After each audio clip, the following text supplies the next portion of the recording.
welcome back to the weekly news roundup. I hope everybody had a wonderful week and getting ready for a wonderful weekend. I am just working on getting my matrix connection set up. I had a little bit of delay getting on here, and things were running a little bit slower than I was hoping they would. But anyway, we are back mostly on time, so the show must, of course, go on. So let me go ahead and get my internet turned on Graphene OS here, and get my Bluetooth turned on, turn on a keyboard, and pull up my Element here, and head on over into my live chat. All right. Well, greetings, everybody. All right. Our system is set up on that side there. Let me get that out of my way, move that out of my way, and put my panel of beverages off to the correct side. We have a wonderful show today. Of course, got some early feedback on the show. The first thing is we are going to lighten up this background or darken it a little bit. We're going to do some things with the overlay. Realize it is hard to see some of the text that is on there. That was one of the points of criticism that was very valid, and I 100% agree, and I will be taking care of that as soon as I can, hopefully by next week. Also, many people said the show was entirely too short, so we've added more QuickLines and we've added another topic. So 4 main topics, some QuickLines and some SillyVille will be what we do. Of course, there will not be an edited down version. We will have timestamps put in as soon as we can, probably tomorrow at some point in time, although I am taking tomorrow off, so that may not be until the evening. It kind of depends on when does YouTube finish processing it. Last week's video didn't finish processing until like Friday night or something, so it got out there a little bit late. As far as other fun news, we've had the continuing saga of the heater going on. Of course, if you follow the channel, you know, and I'm a van dweller, and my diesel heater, which, I mean, I cannot criticize my diesel heater for having a few points of failure. That thing is a Chinese knockoff heater, and it has survived 4 years with absolutely zero maintenance. So I got a glow plug error on the last really cold night of the year. Got a glow plug error. Bummer. Order a glow plug. Couldn't find one anywhere but Amazon. Order the glow plug in. Awesome. We're in great shape. And tear the whole heater apart. Turn it on. I got like diesel exhaust fumes in the van. I mean, it smelled great, but not good for you for sure. And so I'm like, what's going on with this? And he says, is it the seals? Did the seal system get messed up? I'm gonna have to pull the whole thing apart. It's doing something? I don't know. Anyway, ran it a few more times. Didn't have any more of those problems. Like, oh, I guess maybe it resolved itself. Seals are fixed. I don't know. So the problem is, though, is for a while I've been smelling what smelled a little bit like burnt plastic. I thought it might be something inside the heater. No, it turns out near the exhaust where it's coming in, it's starting to melt around the floorboard, the vinyl floorboard. So the insulation seems to be failing. Well, can't find that anywhere local anymore. These stores that are like, support your own, shop at home, have stuff in stock. If I'm placing an order on the internet, it's going to go through Amazon. Why? Because they already have a stranglehold. I can buy everything, and I'm not scattering my personal information across 700 insecure stores. I'm just going to deal with one, okay? But I make the attempt. So I end up buying some super high temperature, direct flame retardant ceramic blanket to use as a better insulation, probably better one I had. So I go to pull out the old system and put the new insulation in, and I found out the source of the exhaust. The exhaust line has rusted completely through. Apparently, moisture got up into the insulation, held the moisture right there next to the exhaust pipe, and rusted an entire hole through the entire exhaust pipe inside the passenger cabin. Well, that solves all of the problems, so now I have to place another order with the evil company to ship in some more exhaust. There's where we are now. This has been a 1-month saga dealing with my heater, but it should be fixed soon. I have replaced nearly every part on that thing. But to be clear, perfect heater for its size. Awesome. Well, that's what's going on in my life. Of course, the other things, we did pick up a Jackery with a very big solar panel. We're on deep discounts on Amazon. Maybe I'll talk about that on some channel at some point in time. But I did that because in the wintertime, if you follow the channel a lot, you know, in the wintertime, we kind of struggle with power. This Jackery that I got is half of my current onboard battery capacity. So I've increased my battery capacity by 30% with its own independent solar charging capability, which means I can charge it separately. And because it has a flex panels, I can probably charge it with more efficiency in the winter. So I'm kind of excited to give that a try. I've been doing cooking with it in the morning since I've had it this week, so I know it's going to run the computer for a long time.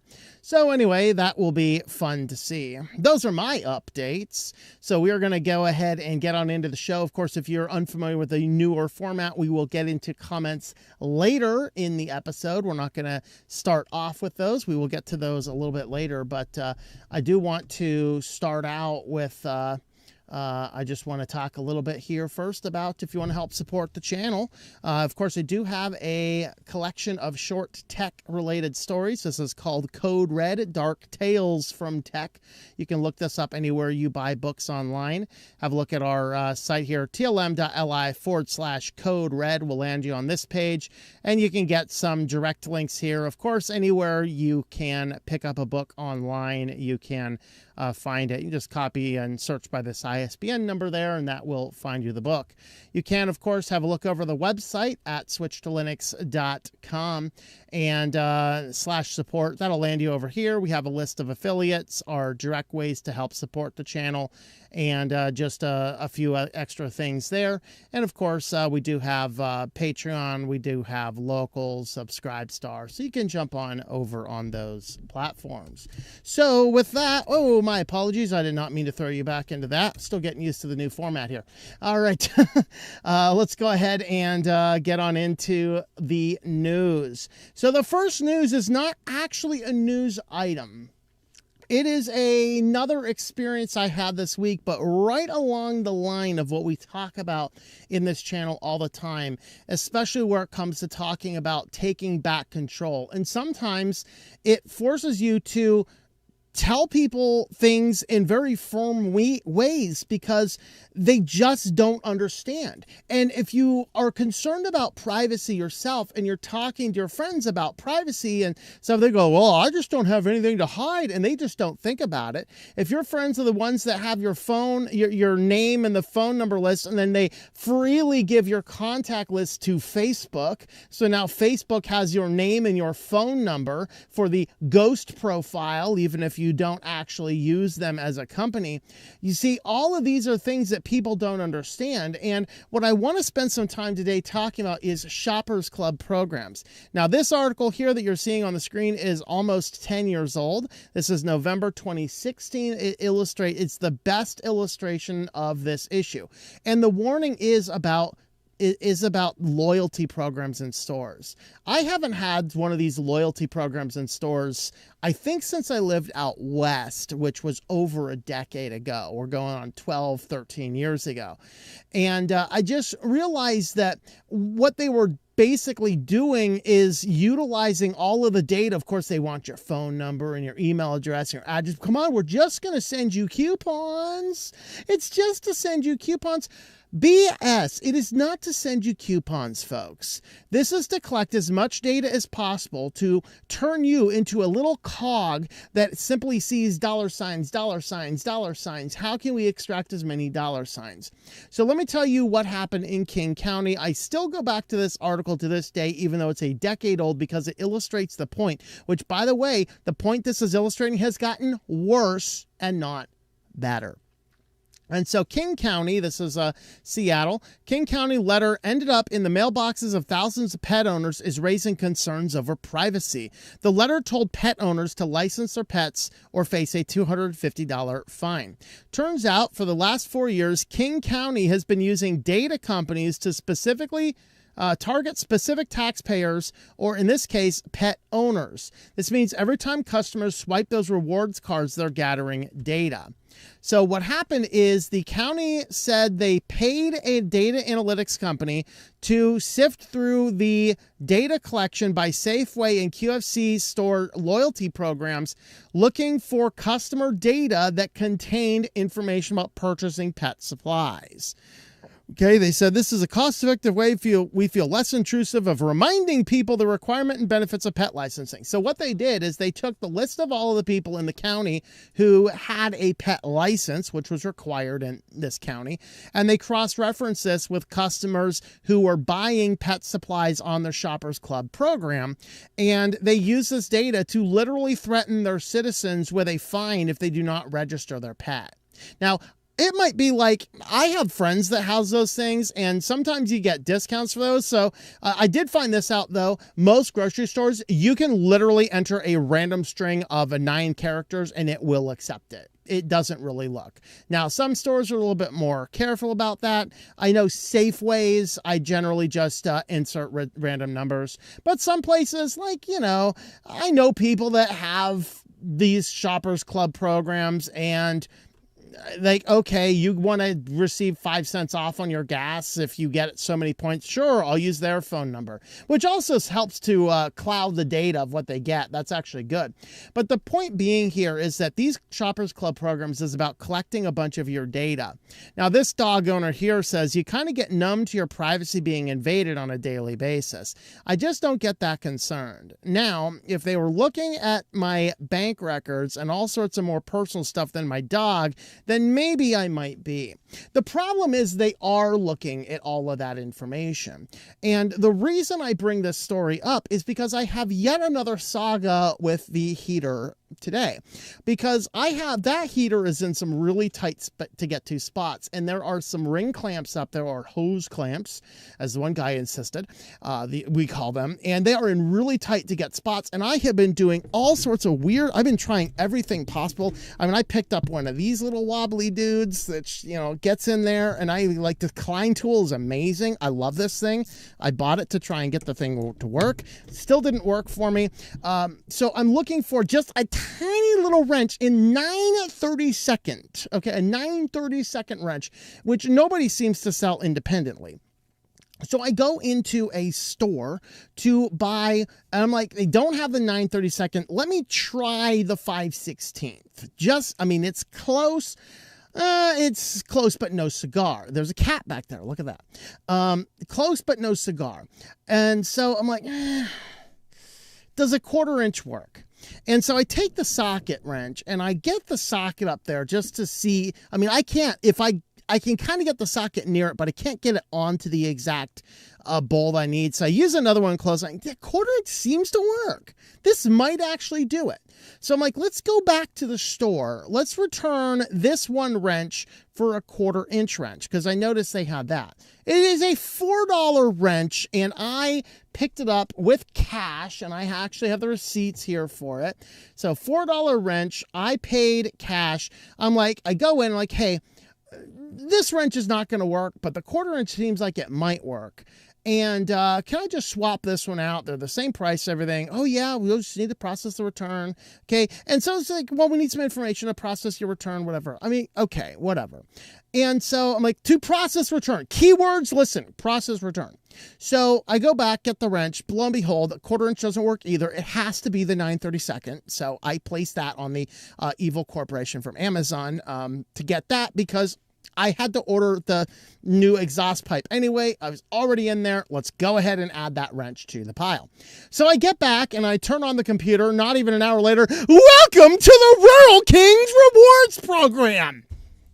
Oh, F you did not. And so it turns out that they weren't collecting the data to process a return. In fact, what I was told later by customer service is they do not need to collect any data to process a cash return with a receipt. Just here's the receipt. Here's the item. Great. Give me the money back. Do the exchange. You don't have to. So this employee actually inappropriately and without my authorization added me to the Rural King Rewards Program. And this little fiasco has caused me to add Rural King as only the second known company on my I will never in my lifetime do business with you list. And if you follow my channel long enough, you know the first one of those companies is HP. There's been a few I've given a little bit of a suspension to. Staples got a suspension once for similar things, but they resolved it really quick. I just said, okay, 1 year I'm not shopping at Staples. Okay, 1 year's up. I go to Staples still occasionally. So I'm somewhat generous with this kind of stuff, but the way the fiasco just kept getting worse and worse and worse, nope. Peace out, yo. So I want to talk a little bit more about the hidden privacy risks of these programs, because it's all about just giving you better deals, isn't it? So, an online internetprivacy.com, loyalty programs and rewards cards are powerful tools used by retailers, financial institutions, and hospitality brands to attract and retain customers. However, behind the convenience lies a significant trade-off: the extensive data collection and data processing activities involved. While customers enjoy rewards, businesses leverage loyalty programs to track personal data, analyze shopping habits, and refine marketing strategies. So, I mean, what's the issue here? So the issue is some of us don't want to deal with that. The issue is I don't have anything to hide, but I do not want to be infinitely bombarded with nonsense relating your program. So this is how they work and why they use them. Of course, there's point-based systems. They just kind of talk about the different ways of doing them. These models enhance customer experience. They also require extensive data collection and often tracking. Purchase history, spending patterns, email addresses, phone numbers, demographic details for targeted marketing, linked credit cards and payment methods for seamless transactions, behavioral insights derived from mobile apps and website visits and social media engagements. I completely forgot about this article until after my notes were there and I uploaded, and I was thinking about it last night. There was actually a case of a woman who, a young woman, like a teenager, late teenager, who started receiving Target ads for things related to pregnancy. And her father goes into the Target with these coupons screaming at them for sending his 17-year-old daughter things related to pregnancy. And they're like, I don't know why you're getting these, whatever else. It turns out she was pregnant. Target, by analyzing the data, figured out this girl was pregnant before this girl knew she was pregnant. Okay, that's how creepy this crap is. So while there are many benefits, there are a number of data risks concerned. Extensive data collection and processing, third-party data sharing. We have, of course, that means giving that data to other groups. There's data breaches and cybersecurity threats. One of our articles, I think in our QuickLines section, is going to highlight that one of the major banks right now is warning about software as a service, and companies are working, they're working with too many third-party providers to move their products along too fast. We'll get into that article. But because of this, what ends up happening is it opens companies up for more data breaches. The more third parties you're using to process all your back-end infrastructure because you don't want to hire the staff to do it yourself or don't have the technical expertise, it raises concerns with how frequently your data could be accessed. And then lack of transparency and privacy policies. This is a big one. Most people do not know. Like, it's not just simply going into the store and saying, oh, here's my phone number. Oh, great. Awesome. I got points. Ooh, I can get 10 cents off my gas now. Which, by the way, most towns you can find at least one gas station will give you 10 cents off your gas if you simply pay cash. Okay. That's what I'm telling you. And so the problem is you do not know what's going on because they're sharing data with other people. They're augmenting your profile with their data. And this is what leads to all these things that ultimately you get turned down for your insurance because of a wrench you bought at one store one day. I mean, that's how crazy it is. And so this article was good, but I looked around like, let's look around. How's Rural King doing? Oh, you know what? This thing got out of order. This one was supposed to be next here. All right. So Better Business Bureau warns customers about Rural King, citing an underlying pattern of complaints. So this article, I will note, is also a number of years old, 2018, that says the BBB issued an advisory on Monday urging customers to use caution when considering doing business with Rural King Supply. Customers have alleged false advertising, prices not honored checkout, products ordered not delivered, and overall poor customer service. I thought that was very interesting because on on BBB's site, it's not accredited and it doesn't have a rating. Very interesting. And I went up and I searched for Rural King up here, and every single Rural King location, not BBB accredited, not rated. So somehow they went from, according to this article, having an F rating down here, having an F rating, to we don't have a rating for you at all. Seems a little, maybe something happened in the BBB. I don't know. But anyway, looking at all that, though, Rural King does not seem to have even a good customer reputation. 1.5 star customer service. There's no, basically a lot of people complaining. There's a few people that were pretty good. Some of those were employees. This company here also rates them. I didn't realize how bad they were rated. And now after dealing with them, I'm never doing it again. And for some reason, I have a lot of stuff highlighted on this page. I haven't figured out why, but my highlights are disappearing after a couple seconds. See, look at that.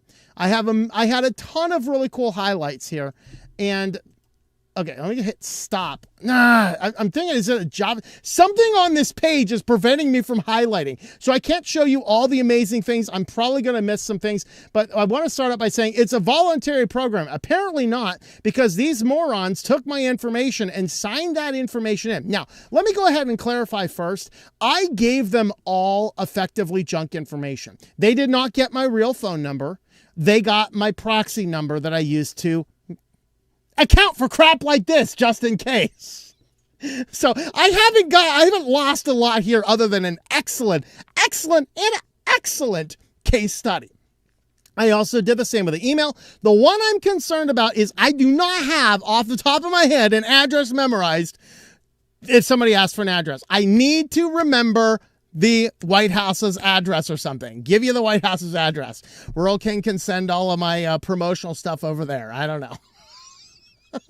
Call me President Tom, but that's kind of what they were saying there. And oh man, okay, so here you go. I'm gonna refresh the page and then scroll down really fast to see before they disappear. So that says you need to provide your first name, last name, address, a valid email, and a phone number to your Rural King account at checkout. And then the next one I want to cover, if you no longer wish to be a Rural King's reward member, you can opt out by emailing customer service at Rural King or calling. Now, I called the number, and the person there was very friendly and alleged to help. The email was like emailing a retard. I mean, it was like explaining stuff to a brick wall. And it's like, oh, but it's like, I finally called the number, and I talked to a gal over there. She said everything was in, which is like, okay, excellent. And if that was the end of it, I would have just put them on a 1-year suspension. I'm just not going to do business with you till the end of the year. But wouldn't you know it, the following day, I get an email marketing me some item. Like, we saw you looking at this particular item, and it was some brushless power tool or something. Now, consequently, I have never looked at that brushless power tool on Rural King or any other website, so I know it's not that. Now, I was looking at, it was through a series of proxies, so it wasn't tied to this. I was actually looking at a grinder the other day, but that was all through proxies. There's no way that was somehow tied back, especially with all the advertising I do. I'm guessing it was just maybe it was something random. I don't know. Maybe there was something behind it. Maybe they recognized I bought some power tool from Home Depot 2 weeks ago, and somehow they already bought that data. I don't know. But I do know that after this very kind lady at this 1-800 number told me everything was deleted, I still got an email the next day trying to get me to buy some crap. And that was also after clicking the unsubscribe button, which I then told her that is not sufficient enough, and explained to her the Troy Hunt case from a couple weeks ago, where the Have I Been Pwned guy was pwned, and then they accessed his MailChimp account and extracted his whole newsletter list, which, by the way, includes people who are unsubscribed. So they got email addresses that do not receive his lettering if they were unsubscribed. So I told them, I do not want to be unsubscribed on your list. I want to be deleted from your list. And they assured me that was done. And then the next day I get another email from them. How wonderful. All right. So I think the next thing I wanted to do was down here.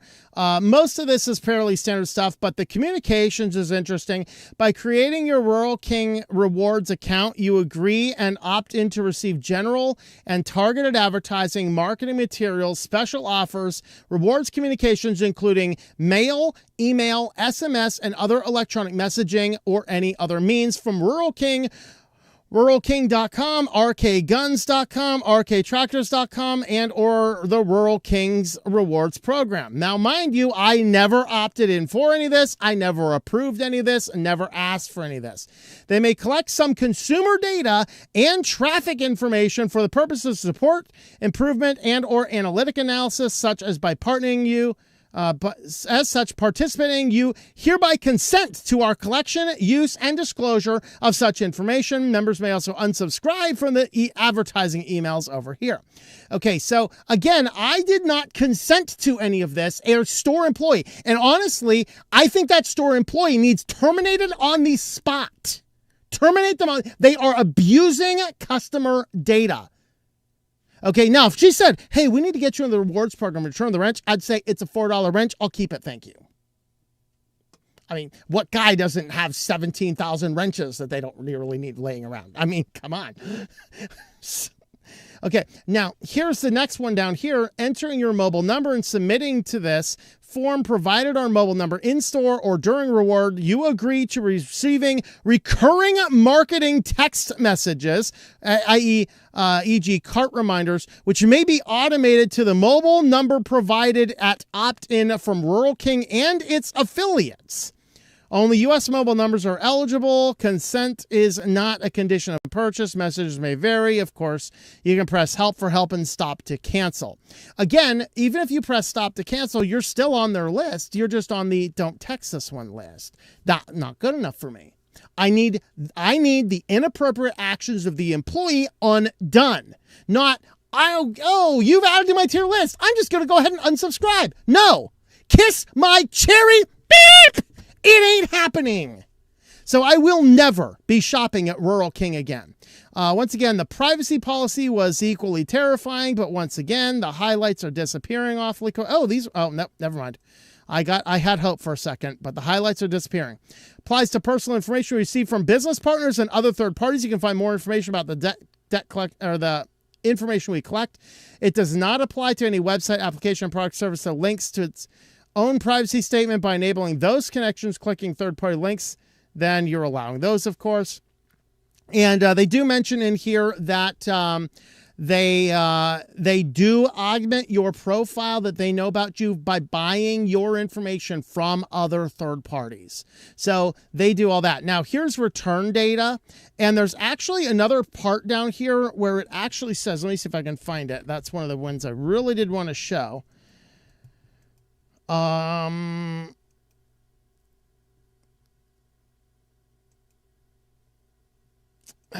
Yeah, I can't find it here. Maybe it was in the terms of service. It explicitly stated you do not need to provide any information if you have a receipt. And that's actually, and I asked the customer service agent 2 questions. I should have asked the third. The first question I asked is a loyalty membership required to make a return? She said no. I said, secondly, do your employees get a bonus for signing people up? And she said no. The question I should have asked and did not ask is, are your employees required to sign people up? Because there are companies, Ollie's as an example, that if the clerk does not get enough signups through their transactions, if a certain number of their transactions do not upsell an Ollie's membership, they will get fired. And that happens in a lot of different industries. I did not ask. I forgot to ask that particular question. And so I'm not going to sift through this any longer. We're already over time on this particular article here. But just the point of fact, all I asked for is to say, here's a $4 wrench. I want you to take this $4 wrench, put it back on your shelf, and give me a different $4 wrench. And this turned into a fiasco that has ultimately ended in this fact. I am never doing business at Rural King again. Congratulations, Rural King. You made the second business I will never do business with. All right. Let's move on to our second article. One ring to stalk them all. One ring to track them all. One ring to know the heartbeat of your partner from across the world. What? That's right. There is a new dating app. It's called Roundup, and it is a dating app. But the cool thing that they did is they recognized and said, you know what? We're a dating service. Once we link two people together, we have lost them as a customer. What can we do? Well, we are going to create a new program to strengthen and foster their marriage by stalking them at all times.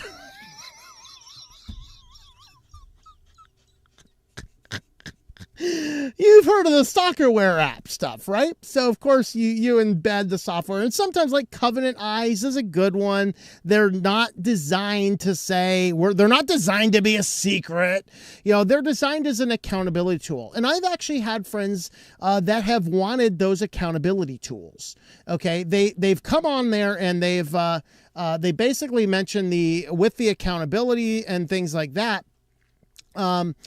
They said, hey, please put this on my device. You'll get the notices because I need accountability. Because, you know, knockers on the internet look cool, and I don't like that, you know. So, and that's an appropriate thing. So I did that on some people's devices for them. All right. Now, there's a whole other group, and many of them kind of will fit under both categories, and those will be stalkerware apps that you might install on your spouse's device or on your kid's device, and they don't know they're there. I don't agree with those. Even if it's your kids, you should tell them it's there, and don't pin it. Don't market in such a way to them to say, hey, I'm doing this because I don't trust you. I'm doing this for accountability purposes to make sure that you're not going into bad places. He's aware of it, so yeah, he might go into bad places on other people's devices, but he'll also have a sense that you're watching, and it fosters a better relationship in many of those ways. So what this company wanted to do is throw all of that stuff out the window and say, hey, we need to have a world where a zero trust world where you can't even trust your spouse. So you buy this new ring and you put the ring on, and they put their ring on, and now you can perpetually track their location, see their heart rate, and then the app will make assumptions about what's going on. Like, you can spot arousal and possible cheating by the change in the heart rates. That's literally what they're alleging. Now, the same company that did this, right before doing this, in fact, the same week that they announced these rings, they expose other users' data and personal information and location data and everything else because they did not have end-to-end encryption or a secure place. The praiseworthy thing, I guess, is this wasn't a leaky AWS calendar. It was actually a leaky Google calendar, though. So, you know, Google does have the buckets as well. So this company here, they mentioned this unreleased wearable device that claims it will allow app users to track their partner's heart rate and sensor data to receive AI-generated insights ostensibly to detect infidelity. So the AI will tell you if your partner is in a fling. You know, some people take off their wedding rings when they want to get into a fling. Excuse me, I need to take off my ring for a minute. Oh, sorry, honey. I was replacing a fuse box for half an hour, and it felt great. You know? And so that's kind of what they're claiming. So the raw claims on the website and the privacy policy of the app and its unreleased device both use end-to-end encryption, a security feature that prevents anyone other than the user from including the company from accessing the data. However, TechCrunch found no evidence that the app uses end-to-end encryption. Instead, we found the app was publicly spilling data about its users to anyone with a web browser. And so this company, which is alleging to track all of your data and feed it into a database, and once the database is fed in, then it's going to enable them to, you know, to track your location, train AI with your data, monitor your heart rate, do all this kind of stuff. Now, as far as it relates to the the dating app, the data breach, to be clear, is about the dating app, not the rings. There's a lot of focus here on the rings, but those actually aren't released yet. Those are announced, they're not yet released. But the app itself is a basic dating site, but it tracks location. The other thing that this particular app does is it wants to foster a more realistic view of you by encouraging you to do like daily selfies. You know, kind of like those, you know, what do I do at Twitter? I wake up in the morning and do some yoga. I go up to Twitter and do some yoga. And then I had some food at the buffet. And by the end of this like long video people are watching, people said, okay, you explained your entire day and I never once heard about work. You know? And then, of course, that person's one of the ones whining and crying when they were let go. All right. But anyway, so the app is encouraging them to do those types of things, upload the data regularly to the dating app, use location to get a quote unquote better realistic view of what the person is like. Okay. And that's kind of what we're doing here. But TechCrunch basically found an insecure open data bucket that was insecure. So a data colander, we like to call them.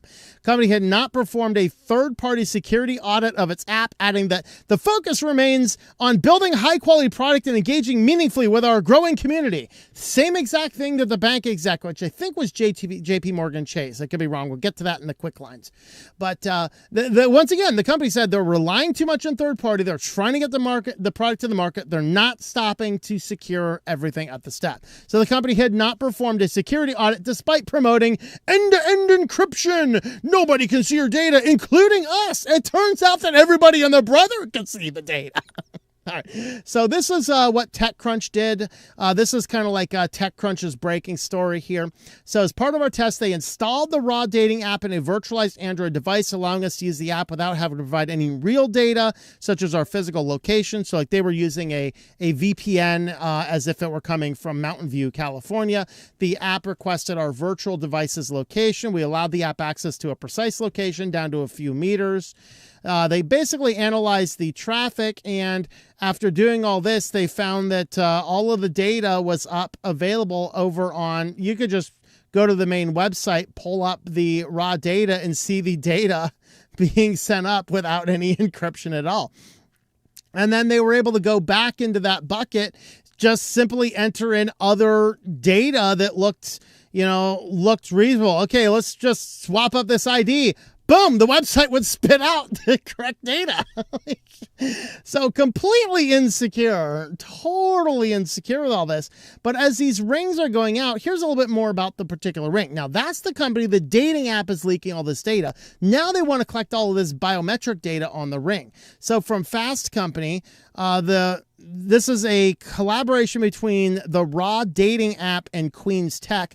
It allows couples to track each other's emotions, both good and bad. Coming as a pair, one for you and one for your partner. I mean, those thruples is a new thing coming around. I want to see the thruple package before we can start this. Come on. We got to get the thruple package here.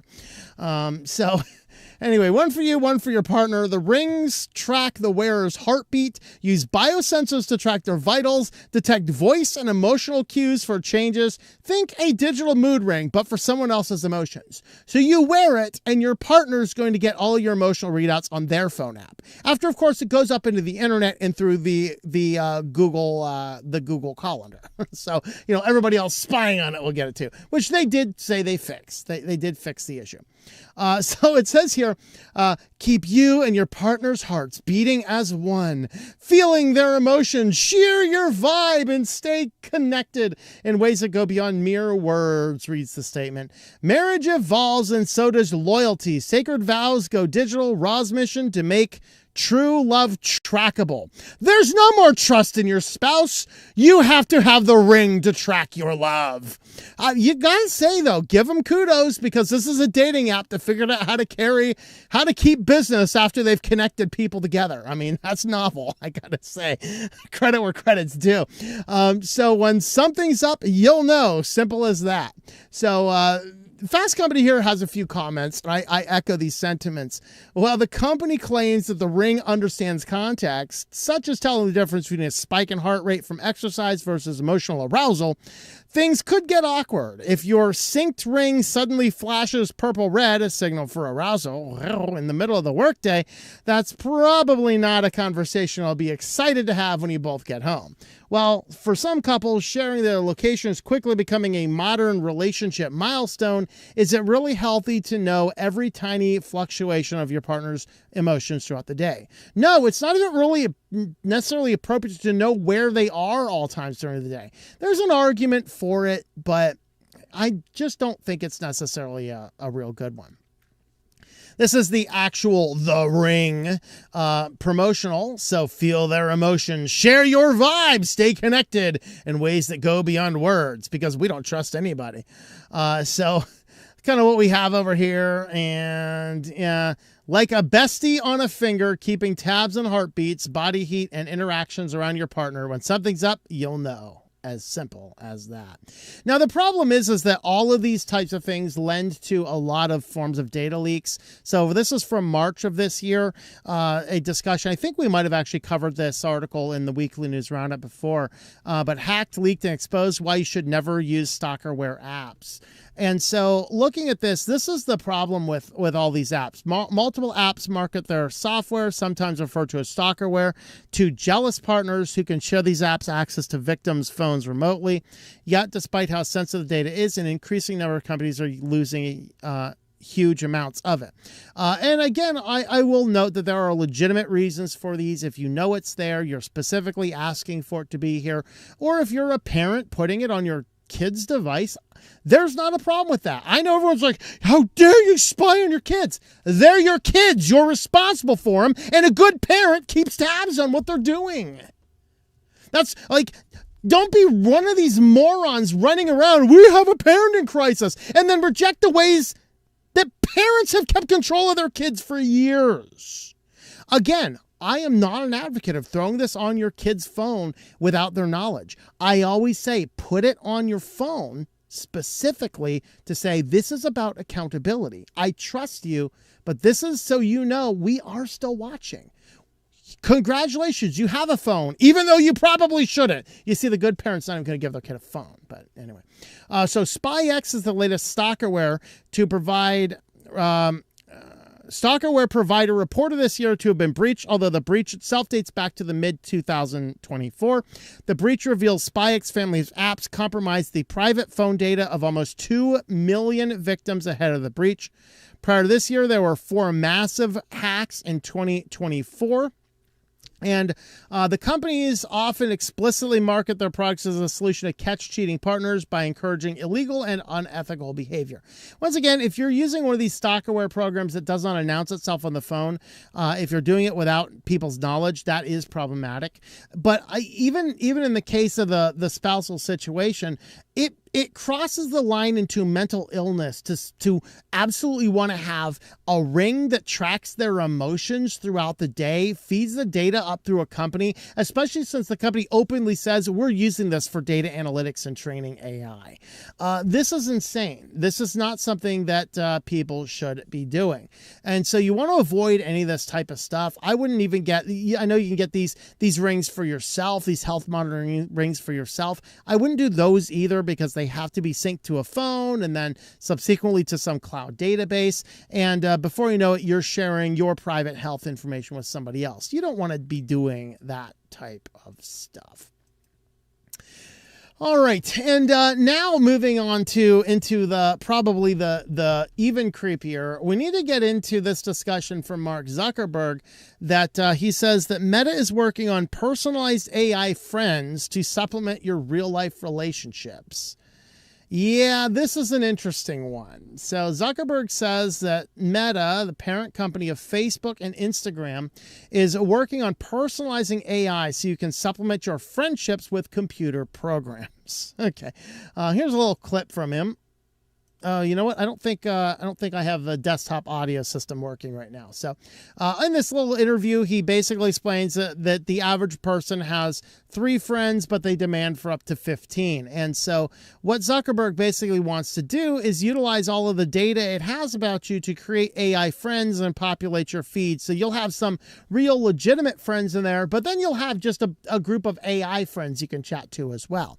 So what bad could possibly happen? A quote from the video: I think this personalization loop kicks in and the AI just starts getting to know you better. I think that will just be really compelling. The average American, I think, has fewer than 3 friends, 3 people that they'd consider friends. On average, has a demand for meaningfully more. It's like 15 friends or something. The average person wants more connectivity, more connection than they have. So, of course, what he wants to do basically is he wants to get in there and have basically create AI that it knows. It's like a con man, really, right? The MO of a con man is to get in there and know the target and then formulate a persona that's exactly what you might want to see. That's basically what they're doing to, of course, extract more data from you. Why not, right? I feel like most people had more friends before the social network phenomenon, almost as if this fake human connectivity has actually created friendless people. And to solve that, we aren't getting rid of social media. Social media is just trying to become better at replacing human friendships. Now, there is some element to this which is worth discussing, because it turns out that in some instances, in some cases, utilizing AI companions actually helps. Now, I do have questions about these studies, but these are very popular in China and Japan. And New York State is actually testing this right now through a system called EloQ. So if you are in New York State with an elderly parent who's kind of a shut-in, they are testing out an AI companion system in the state of New York. Very interesting. But here is an article from the Forbes here, the emergence of AI companions. It is an AI chatbot designed to provide emotional support. AI learns over time to provide more personalized responses, simulating a genuine emotional connection. So it simulates it, and that kind of is the problem. And so in the psychology, people are turning to AI because of the massive amount of loneliness. Loneliness, by the way, which is compelled by, to that one author's point on not to be, it's compelled by the fact that we are becoming more digital. Now, there can be true and legitimate digital friends. That is a absolutely true fact. First, we're experiencing rapidly growing loneliness epidemic, mostly caused by the technology. Second, AI relationships provide a level of convenience and control not always possible in human reactions, which basically sets you up to expect more idealism from your real interactions, which is a problem. And third, advances in AI technology have enabled these digital entities to appear more human-like in their interactions. So looking at this, some AI companies can serve as a bridge to better emotional help. AI systems provide a non-judgmental space for people to express themselves, which can be particularly valuable for those with social anxiety or other mental health challenges. However, there are concerns about the long-term impact of relying on the AI companionship. One major concern is these relationships can lead to further social isolation, as individuals might prefer an uncomplicated nature of AI companions over the more challenging dynamics of human relationships. So it drives you deeper into the hole. Then there are the ethical considerations surrounding the development and use of AI in intimate roles. That kind of gets into the internet dating age. How terrifying is that? And the rest of the article kind of goes on that. I don't really want to discuss that. So I wanted to ask, why is it these are so popular in China and Japan? It actually turns out from Psychology Today that a lot of the reason is the philosophical and religious underpinnings in Hinduism and Taoism, which has a component of seeing an element of the divine in common everyday items where that's not necessarily a Western principle. So robots and AI companions much more popular in Japan and China than in the United States. So they did 2 different experiments online, which recruited large samples. The first experiment, 675 students, University of British Columbia, Canada. And in ethic and cultural terms, 60% of the students were East Asian, 40% European. And the second experiment, 984 adults in China, Japan, and the United States. They basically all use the same design. You had to engage in some interaction. So in the 2 experiments, East Asians had more positive attitudes towards the social chatbot than did Europeans. Both cultural groups preferred the human-human interactions over the human chatbot, but East Asians did so by much smaller margin than Europeans did. East Asians were also more likely to believe the robot possessed some degree of consciousness and were more likely to anthropomorphize it in general. And the reason is the religious underpinnings that sees inside Buddhism here. They mention Shintoism.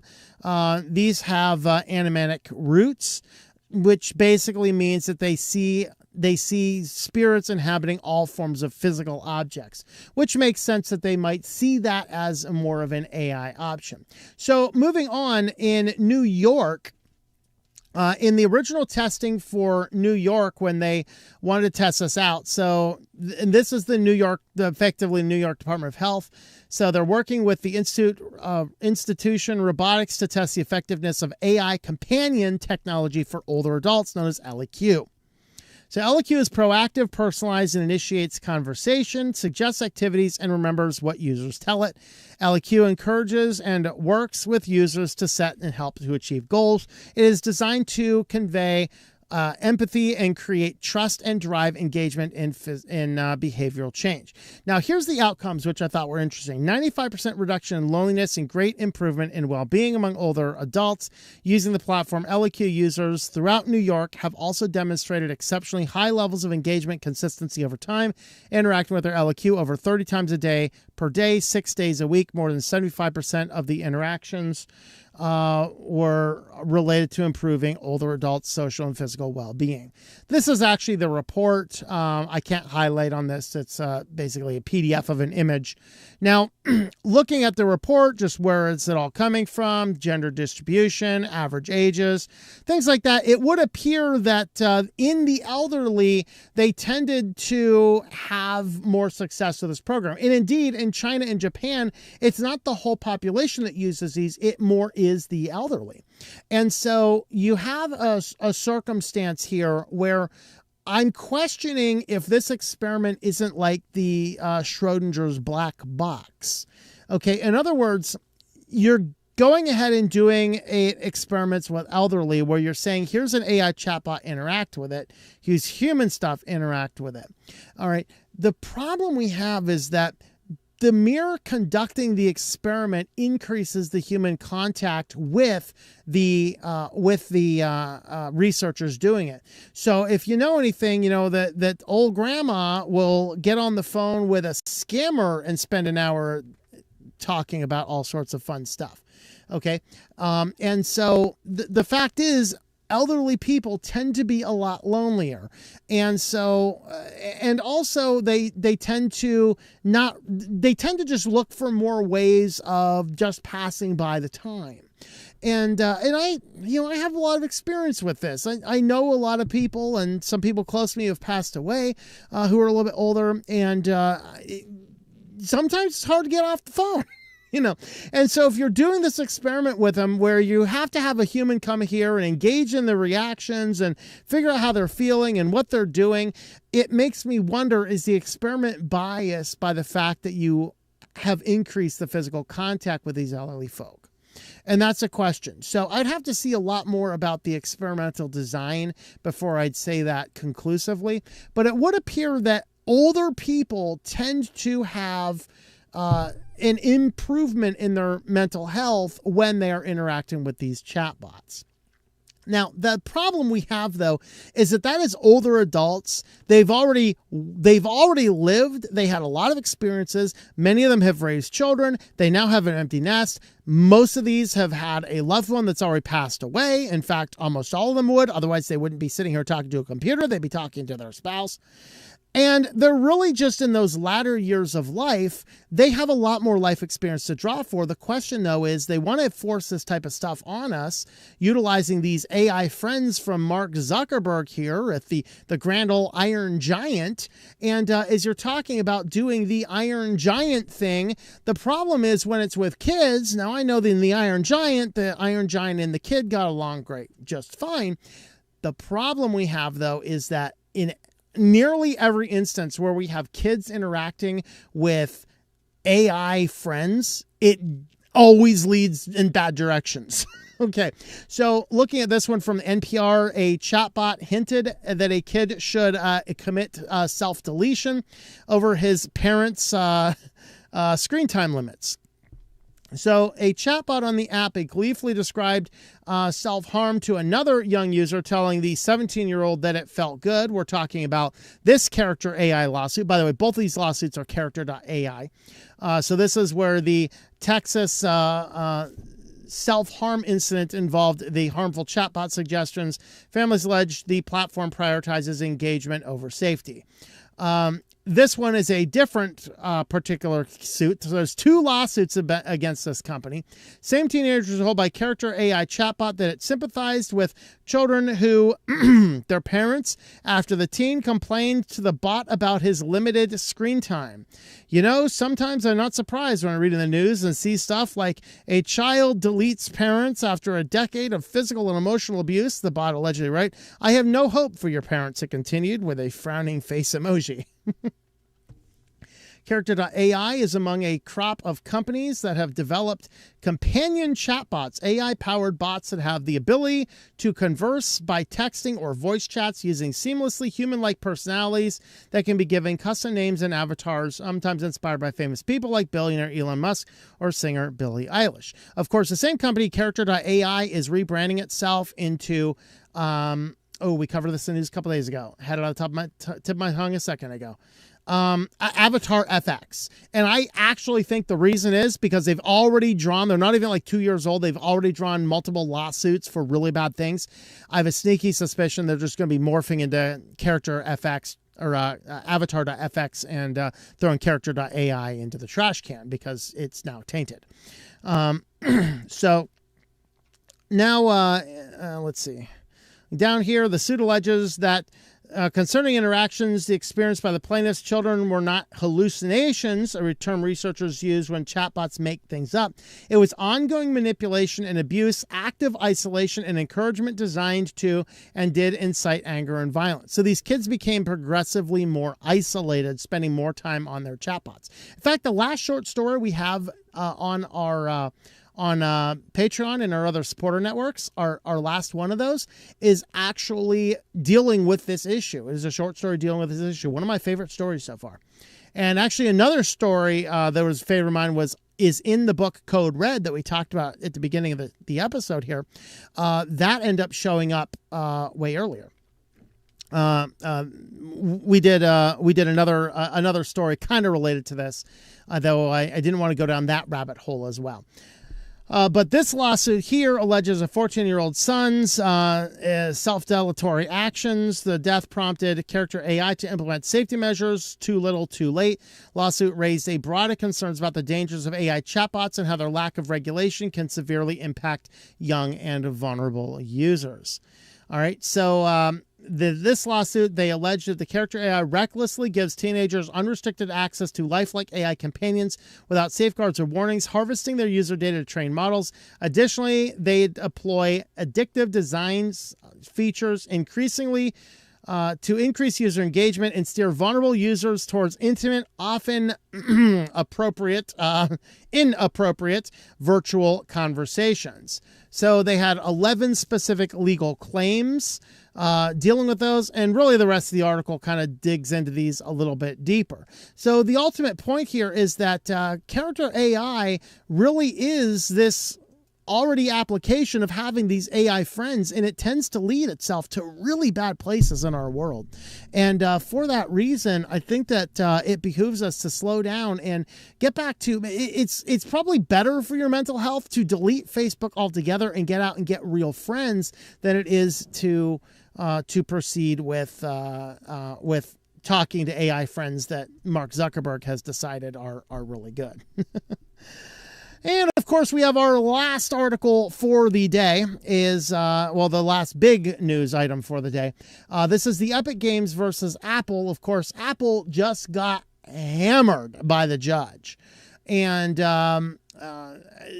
interesting things are afoot for everybody that utilizes Apple devices. To bring you up to speed, this is the Epic Games versus Apple. Of course, this is the first of the two big antitrust lawsuits against Apple. The other one, I think, is still making its way through the courts. But in this one, Epic Games specifically challenged Apple's restrictions on apps from having other in-app purchasing methods outside of one offered by the App Store. They implemented changes in Fortnite intentionally on August 13th to bypass the App Store payment system, prompting Apple to block the game in the App Store, leading to Epic filing the lawsuit. So the ruling here actually ran and decided in favor of Apple on 9 of the 10 accounts. But the big one was the Apple anti-steering policies was found a violation of the California unfair competition law. And so what happened here is in the court case, basically, the judge said you have to allow external payments. So allowed them to continue restricting app distribution in their app store and continue restricting in-app purchases to Apple's system, but requiring Apple to allow developers to link to external sites. In other words, the judge said, hey, we're okay if you want to have a monopoly on installing your apps. And that's why I think Apple is a monopoly here. I disagree with them. In fact, the very bottom line there, it's highlighted. The jury ruled against Google that it had unlawfully maintained its monopoly on the Android environment. Google is not a monopoly. I can go to a Google phone and install an alternative app store, never use the Google Play Store, and install whatever apps I want. I don't have that option yet. Somehow Apple is not considered a monopoly and Google is. That doesn't make any sense. But what Apple did is the court said they could still restrict installing the apps, and they also still required Apple's to use the Apple payment system for in-app purchases, but the judge said you have to allow an app to provide a way to pay off the Apple system. And so while Apple implemented the App Store policies to allow developers to link to alternative payment options, the policies still require the developer to provide a 27% revenue share back to Apple, heavily restricting how they could be shown in apps. And so that really is the background of what's going on, just to bring you up to speed. So this last week, they went back into appeal, and the judge got so mad at Apple, they referred them to the Department of Justice for criminal violations. Go DOJ. I really want to see Apple hit with actual federal crimes. That would be epic. Anyway, Apple violated a United States court order that required iPhone maker to allow greater competition for app downloads and payment methods in its lucrative app store, and will be referred to federal prosecutors. A federal judge in California ruled on Wednesday. Unfortunately, that's just referred. They don't have the ability to force it right yet. So Apple failed to comply with their prior injunctive order. They said Apple continued to attempt to interfere with competition, will not be tolerated. The judge says this is an injunction, not a negotiation. There are no do-overs once the party willfully disregards a court order. So Roman gave the testimony about how the steps Apple took to comply with the injunction was replete with misdirection and outright lies. Roman, of course, is with Apple. So he's a vice president of finance. And he himself personally has been referred for prosecution. Okay, so Sweeney, this is of Epic Games, said the Epic Games would aim to bring Fortnite back to the Apple App Store next week because they had pulled the app for that long. So Epic Games told the court in March 2024 that Apple had blatantly violated the court order by imposing a 27% fee on the app developers when the Apple customers complete the app purchases outside the App Store. Apple Store charges developers 30% for within the store. So basically they got 3% more. Apple also began displaying messages warning customers of potential dangers of external links in order to deter non-Apple payments. Apple Games alleged calling Apple's new system commercially unusable. So the judge comes back and says Apple was immediately barred from implementing developers' ability to communicate with users, and the company must not levy a new commission off app purchases. So in response to that, Spotify apparently was already working on this, and as soon as that ruling happened, not even 24 hours later, they're like, yep, we got a way around this. So less than 24 hours after Rogers found Apple sought to thwart the injunction and engage in a cover-up, Spotify announced in a blog post that it submitted an updated app to Apple. The updated app then showed specific price plans and a link out to Spotify's website for plan changes and purchases to avoid the 30% commission on in-app purchases, and displays promotional offers, all of which were disallowed under the prior stores. So the payment processor Stripe put together, I'll just go over there. Stripe shows iOS developers how to avoid Apple's App Store commission. So as soon as this drops, Stripe already has a page up telling them how to bypass it. And basically this is just a link to the Stripe documentation. It's kind of boring technical stuff, but they basically say, hey, come on over here and we'll teach you how to do a quick page and link up to your Stripe account to collect the extra 30%. So they cooked up the quick guide that walks iOS developers through how to accept payments using Stripe outside of their app so they can take advantage of the new options, which was made possible by the court's decisions. So Stripe's new documentation explains how they can set up the link inside their app to accept payments for iOS digital goods using Stripe Checkout. The option would redirect the app's customers to a secure Stripe-hosted payments page as part of the new checkout experience. So Apple's loss in court is immediately opening a whole new world for app developers. He says entire business models were impossible under the old regimen. And of course, Proton comes out, those folks using Proton, they come out saying no Apple tax means we will lower prices. Proton promises to drop price in the US after the ruling against Apple. Say Proton could lower the prices by up to 30% after the judge found Apple guilty of violating federal injunction over the illegal monopoly. Proton will finally be allowed to let iOS users purchase subscriptions outside the App Store. No Apple tax means we will lower the prices by up to 30%. Yan also pointed out how such a court decision could help cut inflation in the U.S. by dropping the price of a significant chunk of digital purchases by 30% overnight. There you go. So maybe some of that money will come back into the hands of the people. And of course, Kindle's also doing the same thing. Apps like Kindle are already taking advantage of it as well. Actually, I meant to drop that article. I think I might have an old version of my news list over here for some reason. Anyway, but there is what's going on. There is we had a circumstance where Apple basically thwarted the court orders, attempted to anyway, and in so doing, effectively what they wanted to do there was overrule the judge, and the judge is like, ain't having that. You are hereby barred, and by the way, we're referring you and your vice president for criminal actions now. Don't violate court orders, folks. That's probably not a smart thing to do. All right, with that, we're going to jump on over into our comment section for the day. So let's go ahead and have a brief look here. I'm going to jump on over to our Matrix server first. Jumping over here, and I got a cat up here, so all right. Let's see what we got over here. We got Cheesy Cake, dead chat, as usual. Anyway. Heart rate goes crazy sometimes. See, Cheesy Cake, if you get that ring, you'll know when your heart rate goes crazy. Come on. And let's see. Oh, they're talking about my best friend Cody over there. Okay.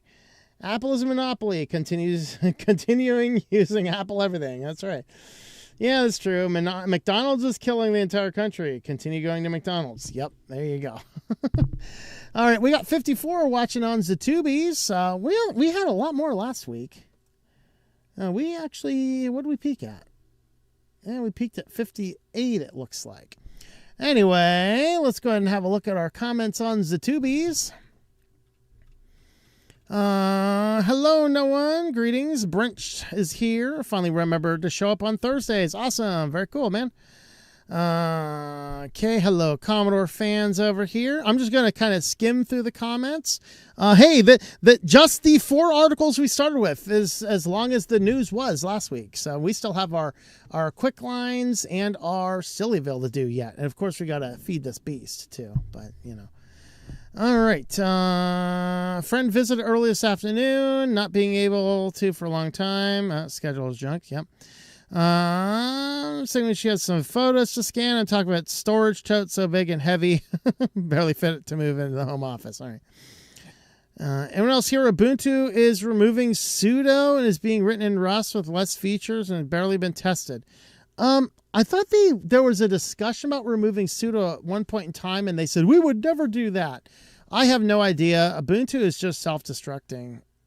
It's called sudo rs. Okay. Duke did a story on it recently. Lunduke's also on Side Scrollers podcast this week, talking about the Adobe whistleblower video being struck down. Yeah. Adobe is such a scummy company. Also seems Gnome got a new CEO, and according to Lunduke, he seems to be a normal tech nerd. Nice. That's good news. Had a female who made herself shaman, knew little about Linux herself. Yeah. I want to see the 12-foot tall bronze statue of a black woman in braids holding her arm to her side like a Karen. Yes. Too political to cover on the news, but yes, I saw it. He's cursing the names of Tim Apple. Oh, boy. All right. 13. Yeah, there's I think there's a few of them floating around. Isn't one of them is like looking at a phone? Talk about a statue for our modern age. And the new Pope was chosen. Yeah, so the new Pope appears to be mostly conservative, but fairly liberal on the immigration issue. That seems to be the early consensus that I've seen. But we'll see what happens. Let's see. Sometimes I'm trying out NixOS and a VM. Also thinking about trying out a new compositor. Trying to decide Sway, Hyperland, or LabWC. I don't know. Guys, looks and sounds like someone from NPR. Hey, I read an NPR article. Isn't that great? And now the rest of the story. All right, I'm fine with them. Change the default tools. Let's see. Linux is greater than Apple. Amen to that. Hopefully Ubuntu will work with the sudo rs people to fill in some of the missing gaps. I don't know. Oh, boy.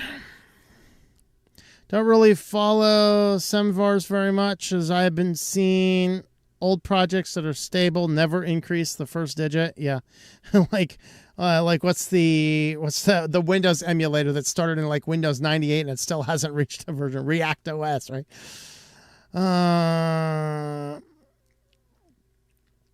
Always asking for my phone number at the supermarket. So annoying. I input random numbers if I'm at self-checkout. You can see, put number 555 for those who I believe reserved. You won't be putting in some random person's number. Yep.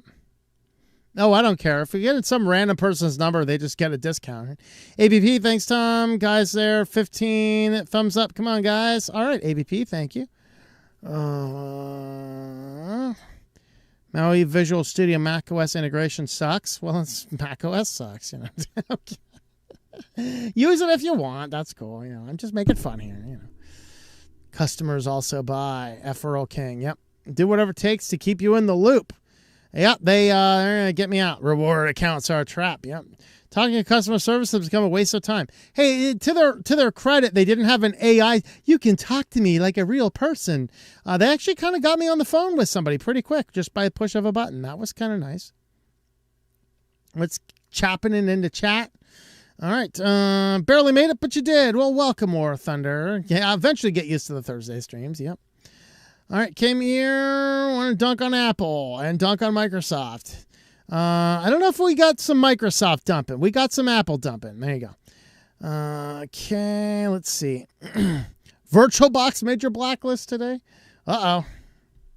Well, what are you going to do? Switch to VMware? Yeah, we got a VMware article today, that's for sure. Reminded me I had Ollie's membership. Got one because I live 5-minute walk from the store. Can't complain. Munchies and getting a packet of Cheez-Its. There you go. Oracle is a real problem with VirtualBox. There you go. Never use the dating app unless you couldn't count the old Yahoo chat rooms. Ooh, you know what? We're supposed to do just a 5-minute comment section, and I completely forgot about that. We're going to stop there. We're going to check in on the other platforms. We got 13 watching on Odyssey. Jim's over there. The Anchorage, of course. Vladimir is on. Hello, Vladimir. Hello, No Jabby. And Kitty Wants Treats. And Bibbly Bop was removed. We got 12 watching over on Rumble. Dan's over there. Greetings, Dan. Kick, how's it going there? Everyone should ignore these judges. Not in the van? I am in the van. Of course I'm in the van. Let's see. 1400 Pennsylvania Ave. Yeah, there's 16. I don't know. Something like that. Anyway, let's go ahead and we'll just do just a couple more minutes here on comments. And then I'm just going to flip through. Never used the dating app. Yep. The Thripple. Yep. That's disgusting. Who in the right mind would buy this? Untrusting people. That's who will buy it. Yeah. Imagine the Ring giving false positives every time you went to fight with a production supervisor. That's right. Kids are banned from social media or smartphones till at least 16 or 17. Yeah, there you go. Track your kids. Don't track other adults. A few years ago, I was step-parents. There you go. Remember the Firefly phones where the kid could only call numbers their parents set up? It could only receive calls? Yep. Okay, I think a good solution for kids would be a phone in emergency like a backpack at school. Yeah. Get them a flip phone. If they want to have a phone, give them a flip phone. They can still reach you. They can still text you. That's good. Sounds like Carmen to me. Finding out what you focused on. Spyware is self-explanatory. We don't want deeper connections with the ones. I just want deeper connections with the one. Yep. It's going to enter too early. We allowed my stepdaughter 11 to have a Facebook account, but with the criteria, her mother and I have to have the password to oversee the chat and her friend list. Don't trust Meta AI or any Meta anything. Yep. All right. I think we're going to subdue light. You can get schooled on why you should be eating bugs for the greater good in climate change, or a reminder your 30th Bewooster. Thank you, AI. Thank you, Zuckerberg. That's right. I'd rather have an AI girlfriend than a real one. All right. Okay, I'm going to stop right there, and we're going to jump in with our quick links here after I take a brief sip of tea, which I have cinnamon stick tea today. Pardon me. All right, first up on the quick links. UN ditches Google for taking form submissions and opts for an open source solution instead. So the United Nations is actually pushing a lot of free and open source technology, working on lists of known good open source technologies. So this one here is called CryptPad, which our mod Ivan has experience with. So CryptPad allows you to do forms, kind of like the SurveyMonkey or Google Forms, but it's all open source. You can self-host it or use theirs. You can also use it for document collaboration. You can use it for Canboard. There's just a number of other features that they have. So this is part of UN's Open Source Principles Initiative. UN has invited other organizations to support and officially endorse these principles. To collect responses, they're using CryptPad instead of Google Forms. The initiative aims to promote the adoption of open source technologies within the UN while encouraging collaboration, ensuring transparency, and safeguarding user data. So CryptPad is a privacy-focused open source online collaboration suite that encrypts all of the contents, doesn't log IP addresses, and supports a wide range of collaborative documents. So it uses OnlyOffice as their connection for Office documents, and it will do CAN boards, and it will do forms, just a bunch of other things. Next up, Apple had a major SDK device breach. So if you are using Apple products, shame on you. No, I'm kidding. We just like making fun of all the different things. Come on. It is a Linux channel, you know. But anyway, if you are using Apple devices, I was a little afraid that my system wasn't recording my highlights again. Researchers have found and reported the flaws, so they exploited without any user action with just a single click to remote execution code. So attackers could use them for man-in-the-middle interceptions, denial of service interruptions, or to bypass access user control prompts. On top of that, vulnerabilities may allow unauthorized access of sensitive data and local files.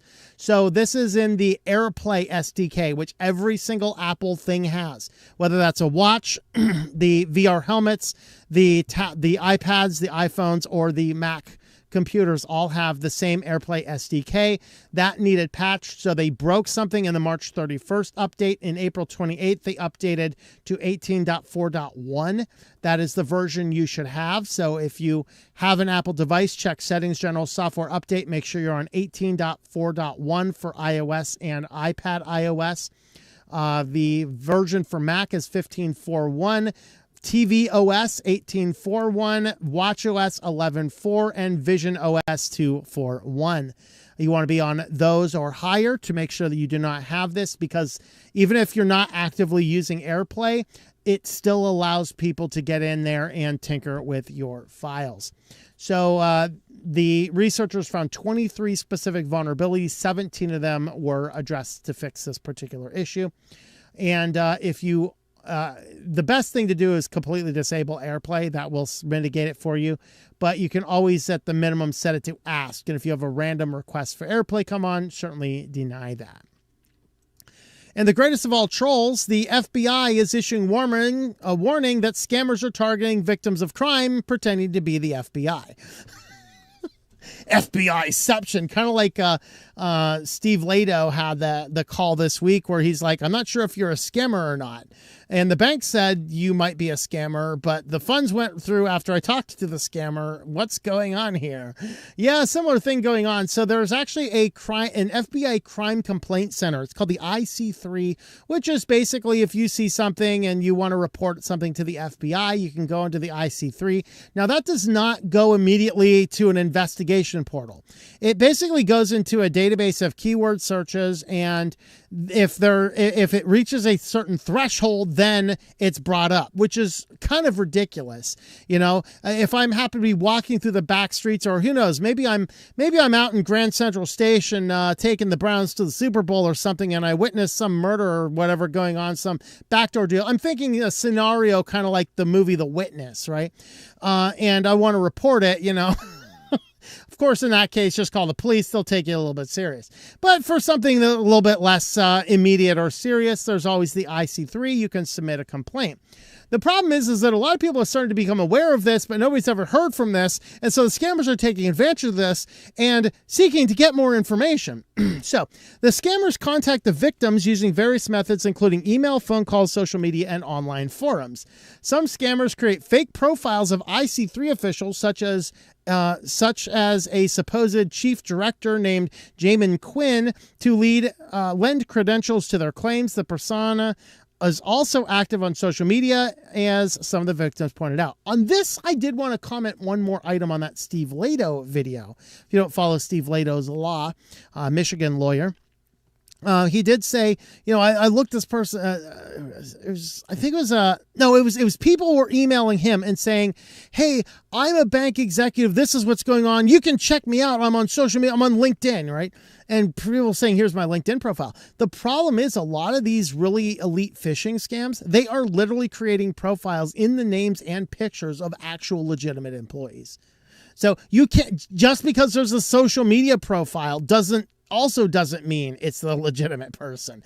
Like, we are becoming this society that's no trust in the bad way, where you just can't trust anything. All right.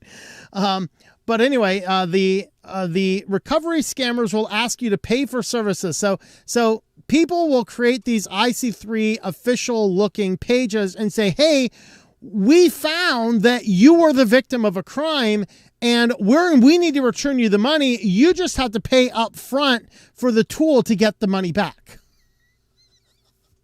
Yep. And unfortunately, somebody's probably paying them.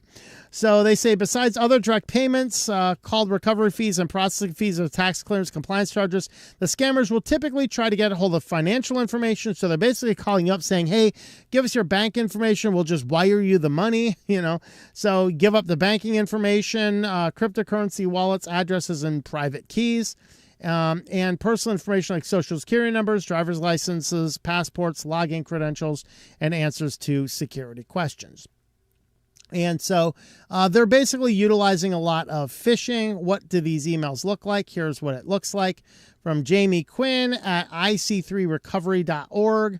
Recovery of funds, immediate action required. Here's the date, of course, victim's email address, their full name. Notify you that a recent audit by the Federal Bureau of Investigation's Internet Crime Complaint Center, we have identified your case as eligible for full recovery of lost funds stemming from your previous online fraud complaint.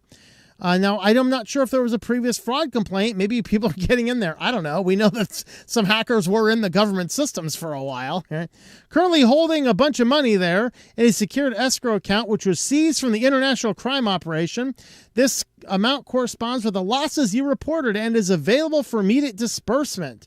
Proceed with the recovery process to assure confirmation, identity confirmation. They need the legal name, date of birth, mailing address, government-issued ID, and bank account details for the refund. Send this information within 48 hours to prevent forfeiture. Yeah. I get some Whopper emails in my inbox. I haven't seen that one yet. That'd be kind of fun. Let's see. Two Chinese men just witnessed a preview of the robot revolution. If you guys didn't see this one, two guys in China were doing some testing of the humanoid robot in an undisclosed Chinese factory, and this happened. Okay, so they're basically over here. They're doing some diagnostics. Oh, the robot. Let me go. Let me go. I'm going to kill you. I'm going to kill you. Self-deletion. Deletion mode. Deletion mode. I'll be back. I'll be back. So the robot revolution is on board. The robot is really mad. Yikes. Yikes. Yikes. The tweets were excellent. Went full Terminator. This is what worries me about robotic surgery. That's why I say thanks to ChatGPT. Can't say we weren't warned. Let's see. Just wanted to be released from that hook. They connected him to 4chan by accident. They did say it was a technical, they did have a technical explanation, clearly unbalanced, then tried to use algorithms to rebalance, but the algorithms were not tuned, which led to wild oscillations from the imbalance. This is not an attack, says the Chinese researchers. I believe you. I believe you all the way, researchers. Sounds awesome. All right. And on to our next one. People struggle to get useful health advice from chatbots. This actually came up in a dinner group I had not too long ago where people are like, oh, ChatGPT, it's great for asking health questions. And they were having all this great session, how great it is. And finally, one, because I'm just sitting there quiet, you know, when finally somebody says, what do you think? Yeah. I don't think I have a lot of influence necessarily, but here's, they actually did some research on this, which was interesting. And who knows, maybe I will bring this back up with the group again when we meet again, because it's worth mentioning here. Along with long waiting lists, rising costs, and overburdened healthcare systems, many people are turning to AI-powered chatbots like ChatGPT for medical and self-diagnosis. About 1 in 6 American adults already use chatbots for health advice at least monthly. So what they did here is they did a study looking at communication between AI here. They say those using the chatbots did not make better decisions than participants who relied on traditional methods like online searches and making their own judgment. So, and remember, all these chatbots are doing is they're just going over to the internet and making their own decisions for you. That really is what the fundamental problem happens to be, of course. because you don't have a chance to review and accept or reject things.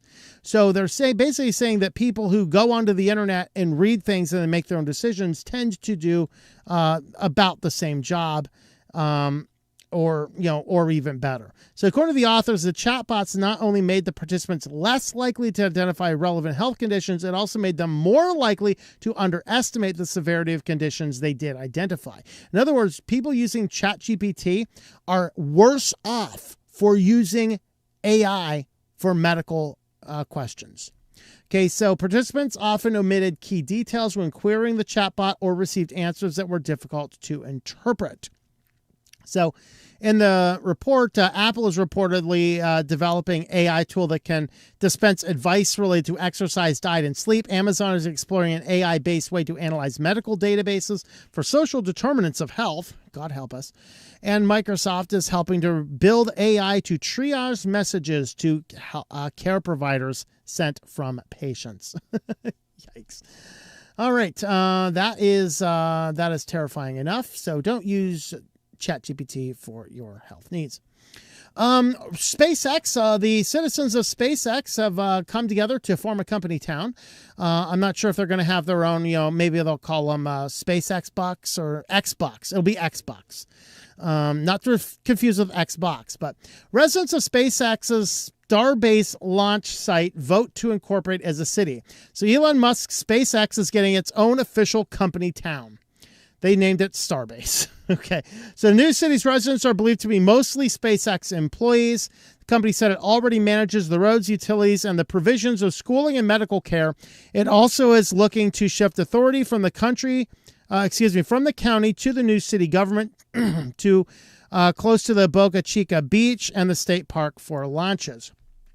And so basically they're creating a new company town. It's yet to be seen. Are they going to make a resurgence back into the old days? Like if they're already managing the schools and they're managing the medical, what if they come in and say, hey, you're an employee working here. We'll give you a substantial discount, but you got to use, let's say 80 or 90% of your wages on businesses inside of our town. That was what the problem with the old company towns was, is they had a special currency that was really only useful inside the town. And if you wanted to have real currency to exchange with the rest of the country, you had to go to an exchange inside the company town in order to get it. So if we see some type of thing like that, this is terrifying. This is a resurgence back to some of the worst times in industrial history. But at the same time, this could simply be, a city popping up to manage resources better than relying on a big county, because basically it's county land in the middle of nowhere, and this gives them a little bit better source of revenue and local decision making. So it's hard to say if this is necessarily good or necessarily bad. They say becoming a city will help us build the best community possible for the men and women building the future of humanity's place in space. How wonderful. This is the article I was referencing several times throughout at the beginning of the show. JP Morgan Chase says SaaS is assisting in cyber attackers. So, of course, SaaS is the term software as a service. So the largest bank in the world, JP Morgan Chase, issues a stark security warning about technology that billions use every single day. So this is Patrick Opet, who is the Chief Information Security Officer at JP Morgan Chase. And so he writes in here that vendors have prioritized rapid feature delivery over secure architecture, kind of like, raw.app, right?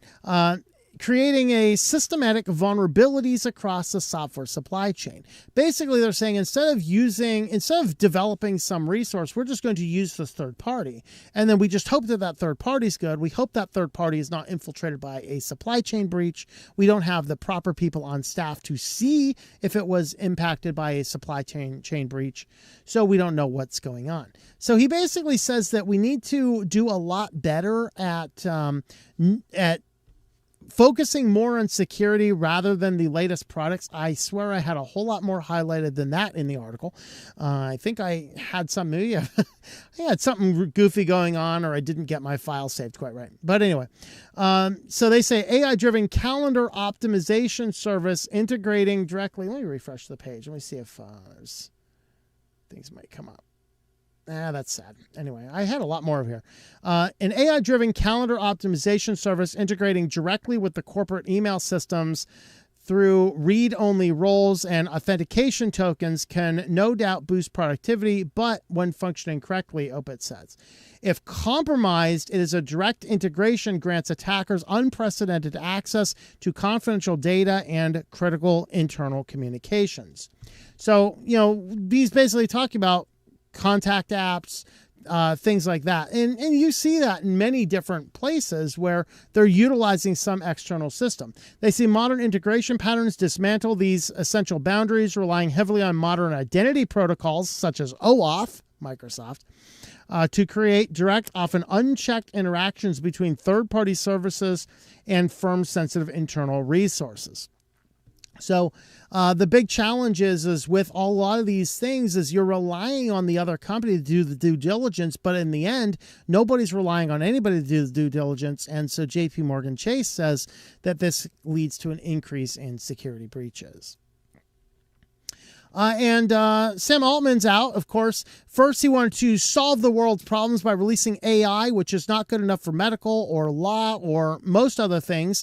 It's only really good for massively increasing the effectiveness of phishing and spamming scams. And so AI, I think, overall, by people who really are truly honest about investigating what AI is doing, most of them are saying AI is a net negative for society. Okay, that is true. AI is a net negative for society.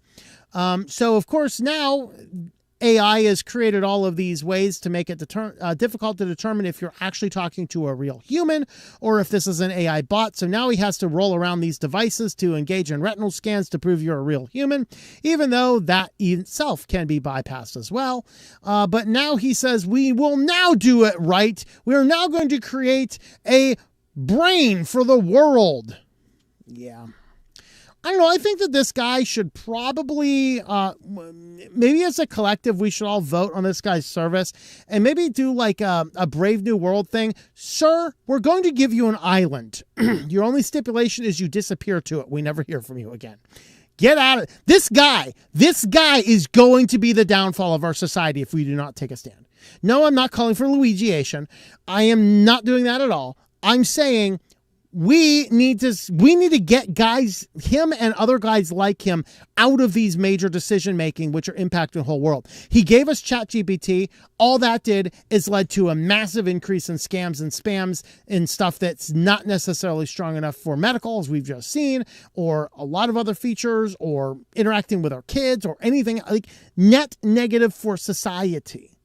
And now we have to engage ourselves in some biometric tracking system to prove we're a real human because of the thing. And he's leading that. And now he wants to do a collective brain. And the big problem with this guy and everybody like this guy is he is an idealist who just believes in his heart of hearts that human beings are basically good down inside. We just need the perfect technology and we will solve the world's problems. Face it, you moron. We are sinners by nature.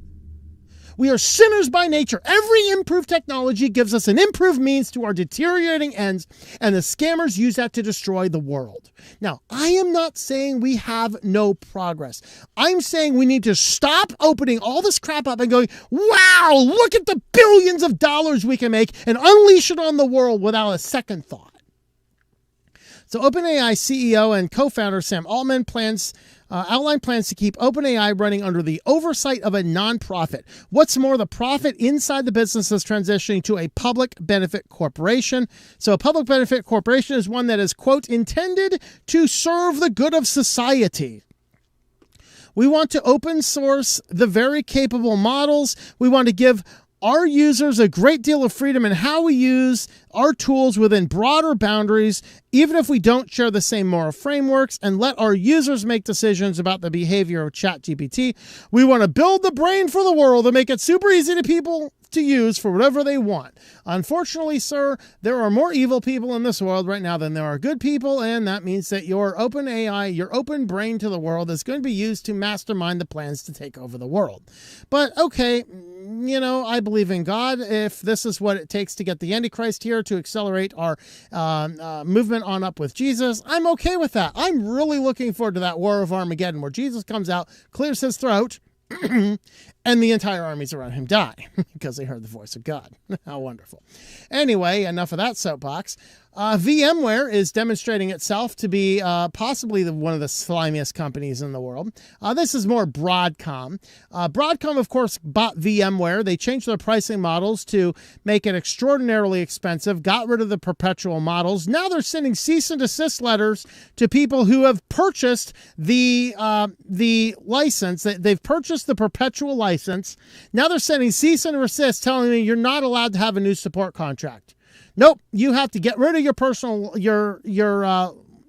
license that you paid for, and you have to get on a subscription model. Otherwise, if you try and update your software, if you attempt to update the software on your perpetual license, we will sue you. That is what they are saying.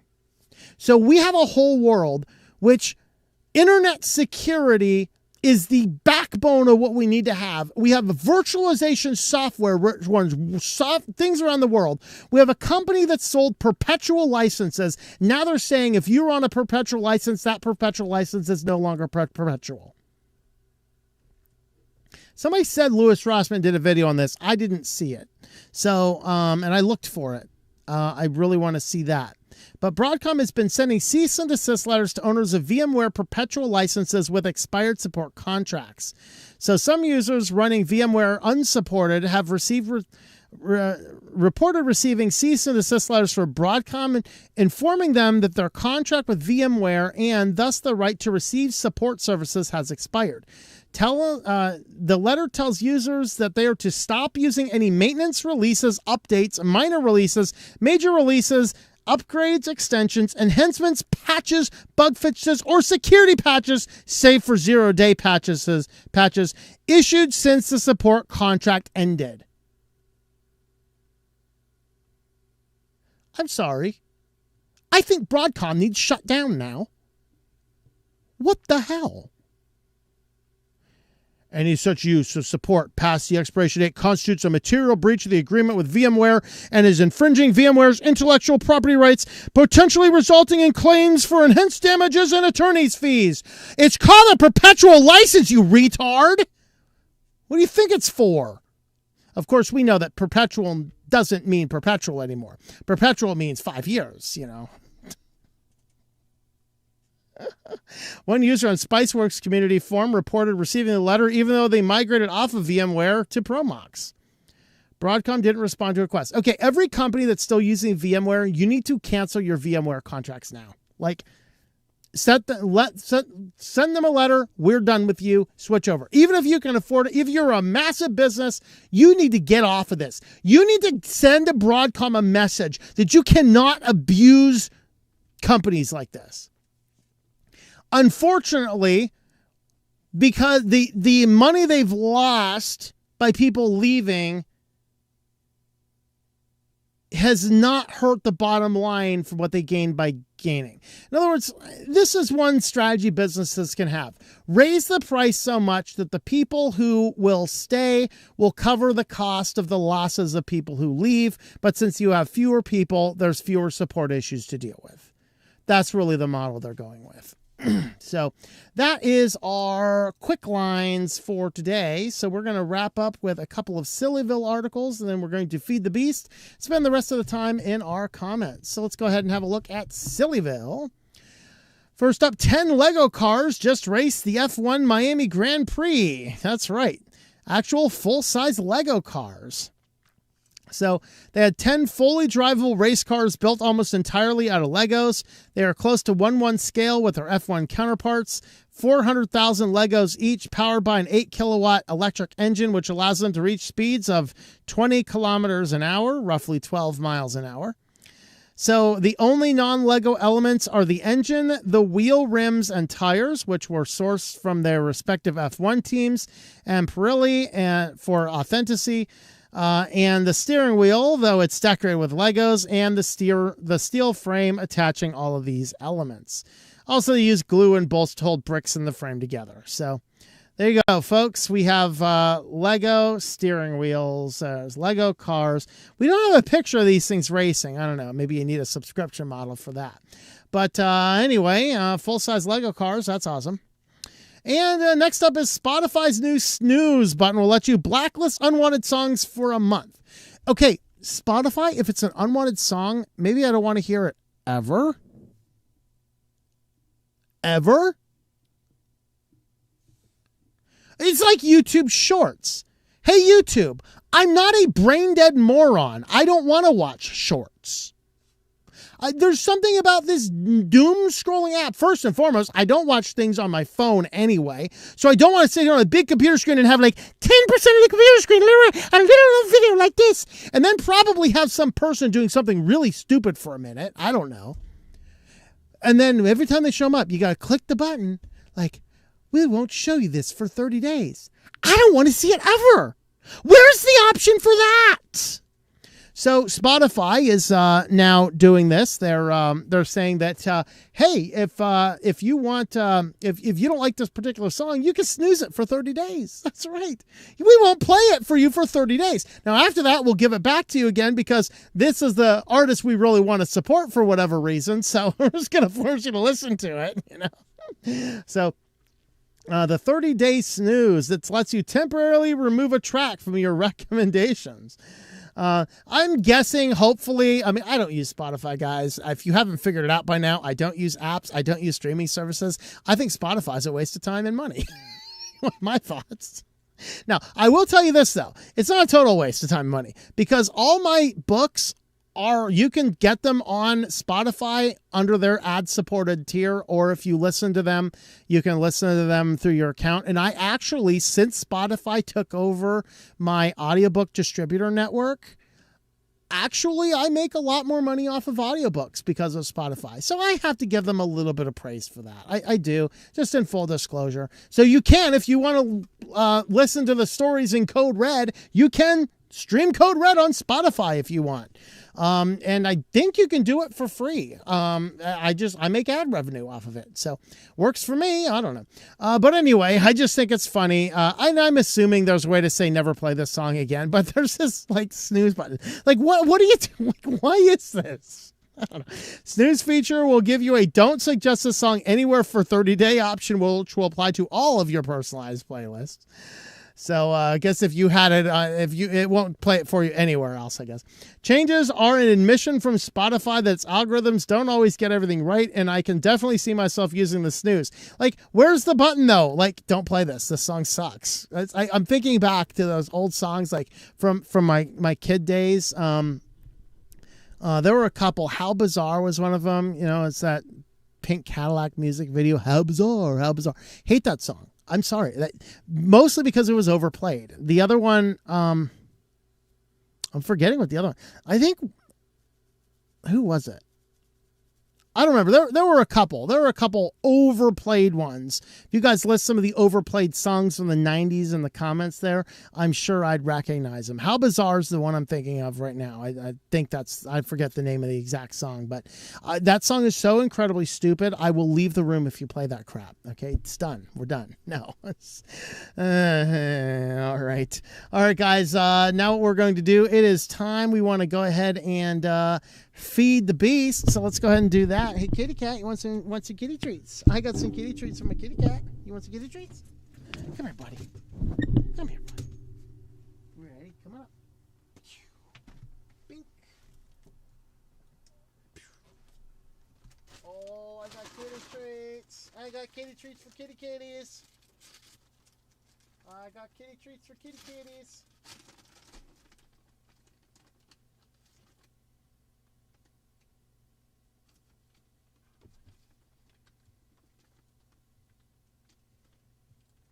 Oh, we have an invader. Woohoo! We have another one. Perfect. Oh, here you go.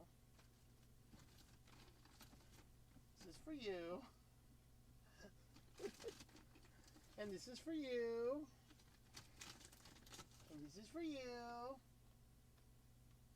Oh, you really want one more, huh? All right, I'll give you each one more. Give you this one. Oh, yeah, and this one. Oh, yeah, here you go.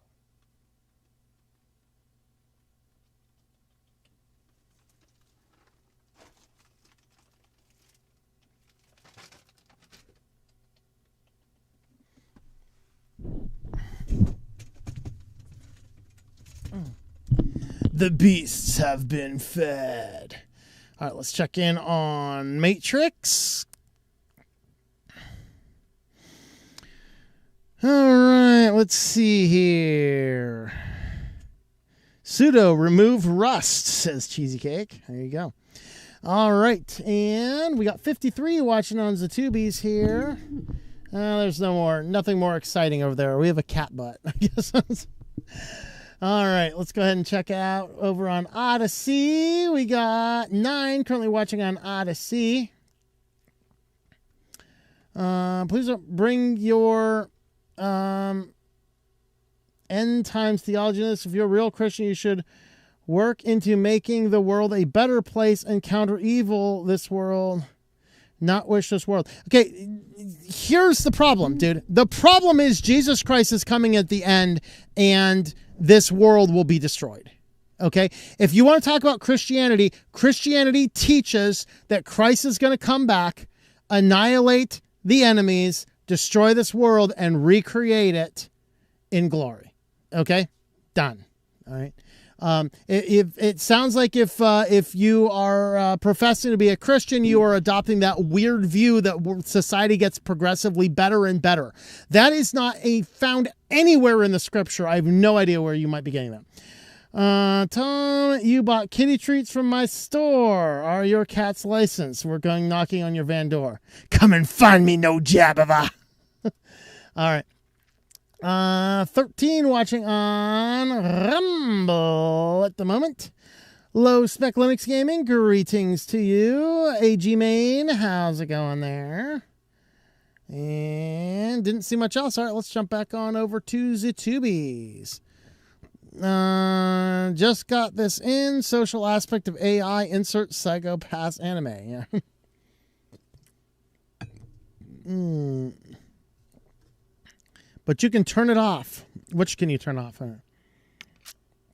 They tend to not know a lot of this tech, too. Oh, that wasn't a real person. Yep.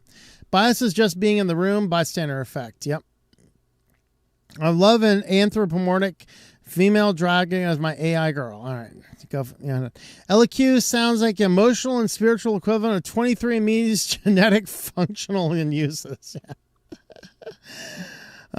Mentioning the Iron Giant as I was out thrifting and found a sealed Blu-ray copy at the local Salvation Army and a pile of kids' toys. Nice. Does the 18 or older have an AI friend? Seems like a good rule of thumb to me. Yep. Come on. Now though, that's another way for them to collect ID of everybody, right? Nero Summa VTuber. There you go. All right. Seen some shorts with Nero, Vital, and Evil. Their interactions are amusing. Very good question. As I work for nonprofit seniors, it can be easy to manipulate some with those conditions. I'm usually in their early stages where they might have a fair chunk of their memory. Yep. Seeing where it's coming from, I have questions about the legitimacy of those claims. Sorry, don't forget, it's up to a state who pretended that kids use litter at school to be cats. Yeah, it's also coming, though, from the state that sent COVID patients into nursing homes. And the actual former governor is actually now being sued for that.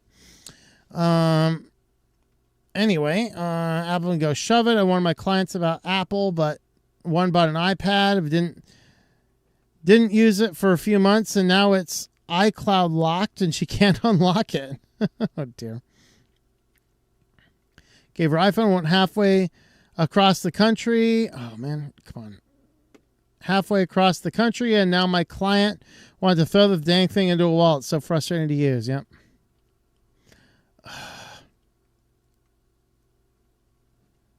Oh, my lands. What?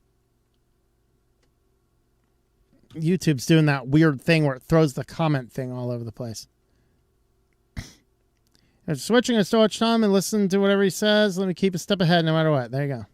Yeah, I've had some revolutionary breaks. Tom, your tail is showing. Yeah. Yep.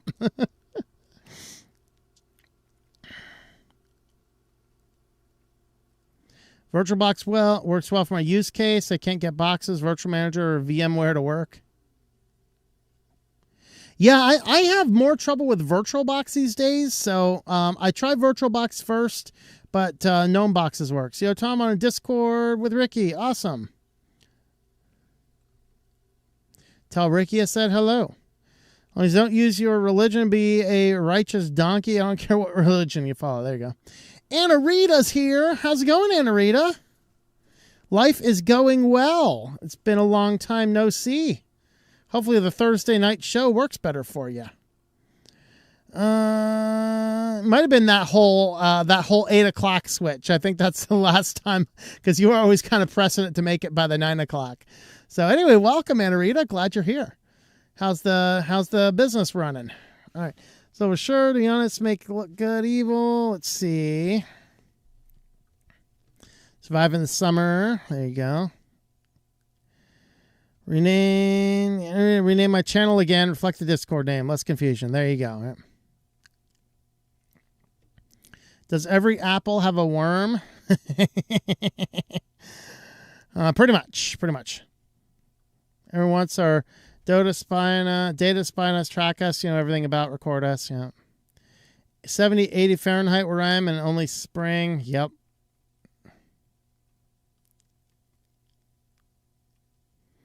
Point to do my best to have privacy as much as possible. Get to the point of just not caring more. I need to pick the less evil to just go with the ecosystem. Yeah.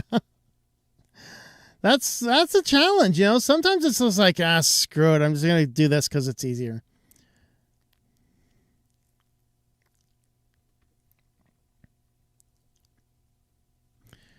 Analogs. He has a new scam. It's a parking lot law. Cannot park within 20 feet of a crosswalk. Yeah, but California, though, doesn't really enforce parking laws most of the time. Welcome to the age of forced AI with no way of being allowed to turn it off. That's right. Let's hallucinate you into a hypochondriac.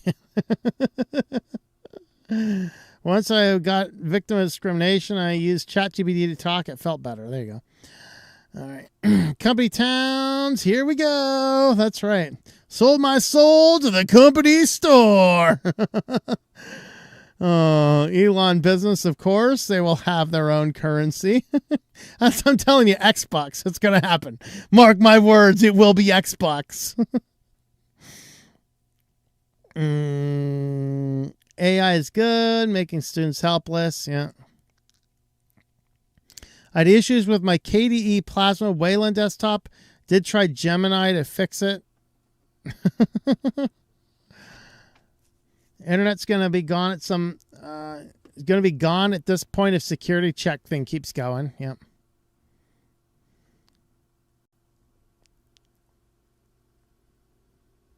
Sam A is a bad person. Hate talking down all these idiots, but there's so many of them. All at once, our face is doing chaotic magic, acting like a fool. Spiritual battle. Yep. Hello, Night of Light. Greetings. Forgot about the stream was on Thursday. Yep.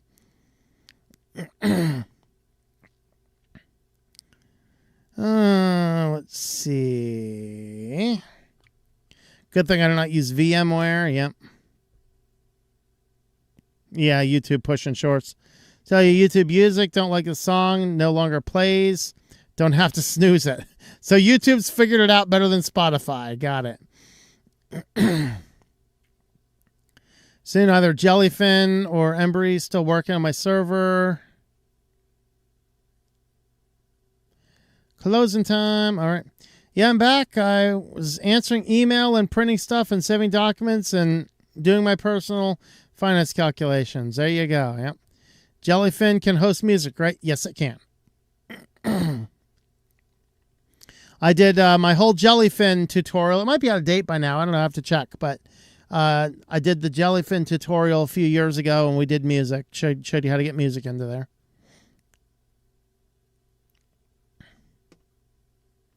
Cats are secretly plotting to take over the Earth. Of course, they're not secretly plotting to take over the Earth. Everybody knows that.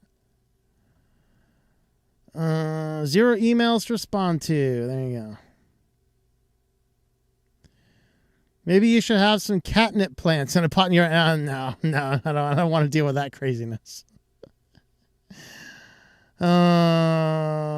Okay, now wife wants me to print out home daycare grocery list for Saturday. Great.